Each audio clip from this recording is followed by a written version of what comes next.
Tingnan mo, pangalang blessing. Yung kapatid namin, pangalang blessing. Sabi, Pastor, ito na si Blessing. Hindi ko kinakawag ko. Kapatid ko ang dumating. Kinakawag mo ko.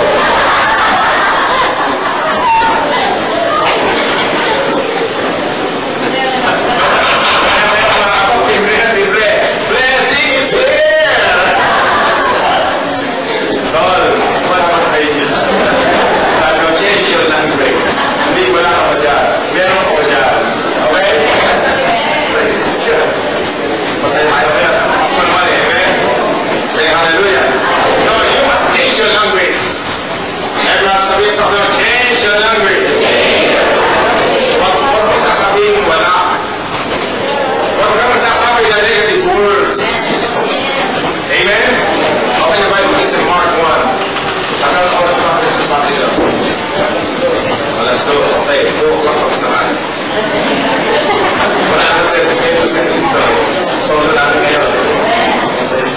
Okay lang, tagal sa isang church, buwas kayo.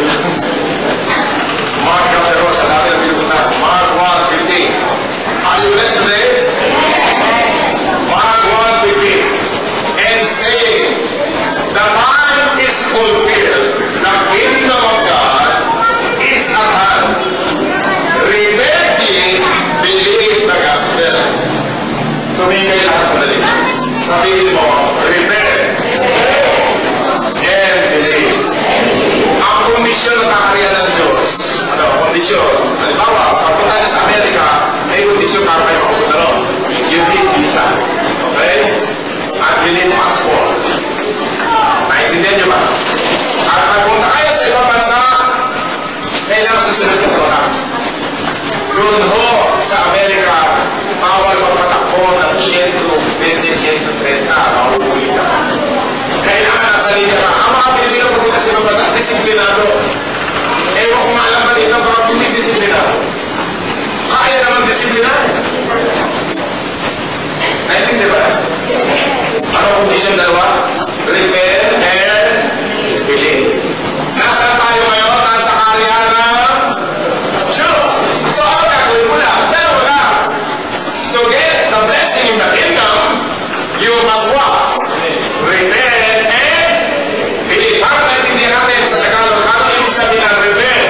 Ibig sabihin ng hindi lang ang pagsisisi ng kasalanan, kundi pagbabago ng kaisipan. To change your mind. Sabi nga nila, wala ngayon. Bago dumating ang year 2008, babaguhin ko ang isip ko. Hindi ako mahirap. Ako'y mayaman. Ako'y milyonaryo. Wala akong sakit. Ako'y magaling. Ako'y pinagpala. Hindi ako sinumpa. In Jesus' name. Ilagay mo sa, sabi ng mga tandaan na, ilagay mo sa iyong kukunin. Hindi ko alam kung ano yung kukunin. Ano yung kukunin? Ilagay mo sa iyong isip. Ang sabi na Diyos, ilagay mo sa iyong isip.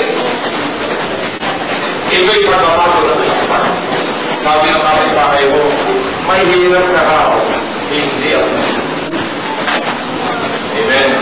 Huwag kang papayag. Pangalawa, pag sinabing repentance, dalawang salita, re, at saka amen. Sabi mo, re.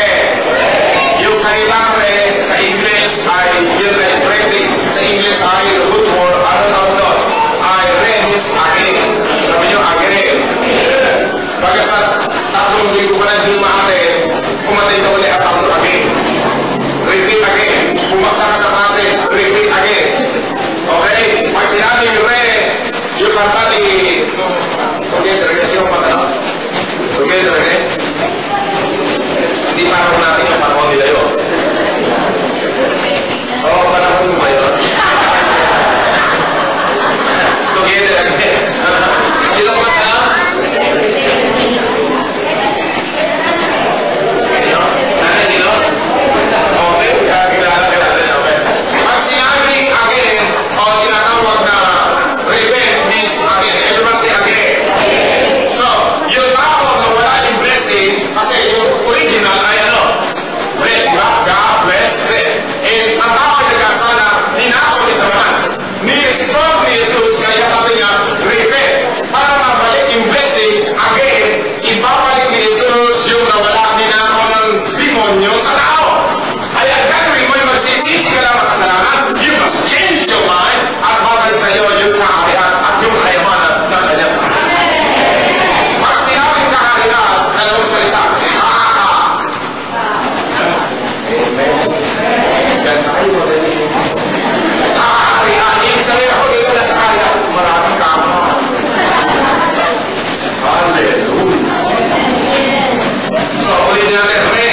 plan.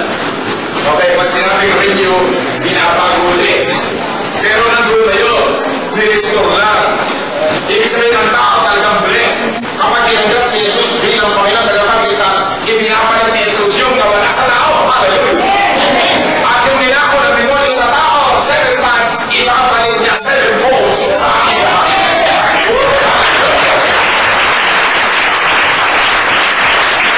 Ever since 7 times. So, another word ng red, may kasama pang pen. Ever say pen? Halimbawa, itong lugar natin, ginawang penthouse. Saan nakita yung penthouse? Saan ba nakikita yung penthouse? Sa baba, sa taas? Sa doon pinakamataas. Doon sa pinakalukod. Okay, pagsamahin natin. Red, okay? Ibinalik ng Diyos ang tao sa kulay ng kanan niya, hindi sa baba, kundi sa taas.